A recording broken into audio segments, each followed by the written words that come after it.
lakini yale maneno nasikia ilikuwa imeletwa na wageni, ni maneno ya kusikitisha sana.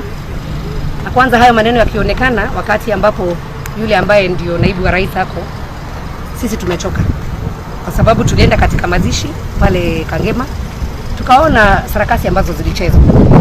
Asubuhi kuna watu wengine waliamkia, amejaribu kutengeneza videos kusema sijui ni kinani alikuwa ametumana, na ungeona tu ni watu ambao walikuwa coached.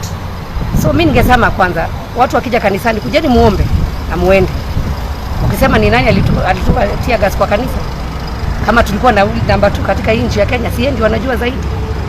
Na kwa nini wajumbe ni wawili tu katika kaunti ya Murang'a? Hakuna mjumbe mwingine alikuwa. MCS hata sijui kama walikuwa huko. Kwa hivyo hii ilikuwa ni sarakasi imepangwa ikuje katika kaunti ya Murang'a, tuletewe shida na wale wengine mpaka wametoka mpaka Baluyaland. Alwala ametoka huko. Nataka kuambia Wangereshi, nataka kuambia mtu anaitwa Faith Getau, kaeni kwenyu. Kwenyu mko na kazi, hamjamaliza kazi yenu mkuje Murang'a. Na wale wengine wote wamekuja kina watu wa Mary Senator, mtu wakae kwake. Na kama unataka kupanga siasa, enda utumie watoto wenu mpigiane kwenyu, sio Murang'a County.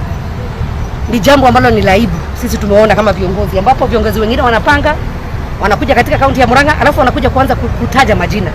Ukienda katika altar ya Mungu katika kanisa, kwa nini utumie altar kudanganyana na kutaja majina ya watu na jambo ambalo hulijui? Na pia viongozi wa kanisa niwaambie tupatie altar, tupatie heshima, kwa sababu ukienda kanisani kwa nini uruhusu mwanasiasa akuje atukanane na atumie hiyo microphone yake kutukana mwanasiasa mwenzake ama kupeana maneno ambayo sio ukweli? Na nyinyi mmekaa tu pale. Hiyo pesa imeachwa kwa hiyo kanisa. Wale wamama ambao wamefungiwa kwa soko ni wengi sana pale Kenya. Ile matusi mmeacha, mmetukana viongozi wa Murang'a. Ile matusi mmeacha na hiyo tear gas na vile watu wamekimbia. Wao vijana mlikuwa mmeleta asubuhi. Hizo basi zilikuwa zimekuja, tunajua ni za nani. Kwa hivyo kwa nini ukuje mharibia wana biashara yetu? Sunday Kenya inakuwa mzuri sana. Watakula hiyo matusi yenu jioni. Sisi tunasema tumenyamaza. Lakini sasa mmetufikisha pahali tunasema hiyo njia umetupitia ni njia ambayo ni telezi na imeandikwa kwa Biblia.